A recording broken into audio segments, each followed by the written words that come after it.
माझं म्हणणं आहे संपूर्ण कर्जमुक्ती करा. डोक्याला त्रासच ठेवू नका. 1500 कमी केले, 1300 केले, लाडक्या बहिणींनी 1500 रुपये, इकडं कर्ज डोंगर तसा ठेवला. आता लाडक्या बहिणी अपात्र केल्यात बऱ्याच. तसंच हे खेळ खंडू वाचतोय. हे सोपं नाही. कर्ज मी नाही जाणार. आपलं लपडं आपल्या इकडे बाजावर असतं.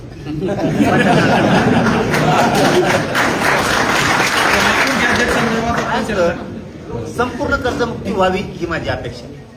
कायम एकदा बाजूला काढा त्याला आणि शेती मालाला दुप्पट भाव द्या. कधीच कर्ज शेतकरी तुम्हाला मागणार नाही, कधी आत्महत्या पण होणार नाही. एकदा मुक्ती करा कर्जाची, पूर्ण कर्जमुक्ती, आणि मालाला भाव वाढा. काहीच होऊ शकत नाही. जसं की आता ते एक अधिकाऱ्यांनी आता मुंडे साहेबांनी सुरू केला बघा दणका. धरकीमध्ये कोचिव, धरकीमध्ये कोचिव. त्यांनी काय व्हायला लागलं, दुधाला भाव यायला लागला.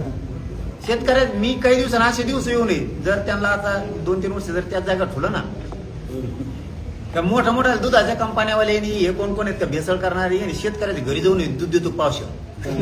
खरंच नाही, दारात जाऊन दूध घेण्यापेक्षा यांच्याकडे मला यायला बसले, इतका भाव पण वाढत. आणि असे अधिकारी ठुले पाहिजेत. मी कालही सांगितलं बदली करू नका द्यायची. फडणवीस साहेबांना सुद्धा सांगितलंय, 2 उपमुख्यमंत्र्यांचे बदली करू नका, राहू द्या थोड्या दिवस. आता मजा येणारे शेतकऱ्याचे भाव वाढते तुम्ही बदली करू नका. नाही मागायला बरं का तुमच्या, तुम्हाला सांगतो मी, जर का बदली बाऱ्या बदली केली. एक तर असे अधिकारी भेटत नाहीत. एखादा अर्धात नाम रुपाली येतोय चांगला. आता एक पत्रकार बांधून प्रश्न विचारला, यांच्यासारखंच अधिकाऱ्यांनी काम केलं पाहिजे का तुम्हाला वाटतं? आता नाही तर कुठून करते त्यांच्यासारखे सगळे तसे असल्यावर तो राज्य कसं धोरणात चालेल ना. कोल्हापूर गॅजेट संदर्भात आपली चर्चा झाली. काय बारकावे होते, काय निर्णय? परत मराठवाड्यापासून आंदोलनाला सुरुवात करणार, आपला पाठिंबा असणार आहे का?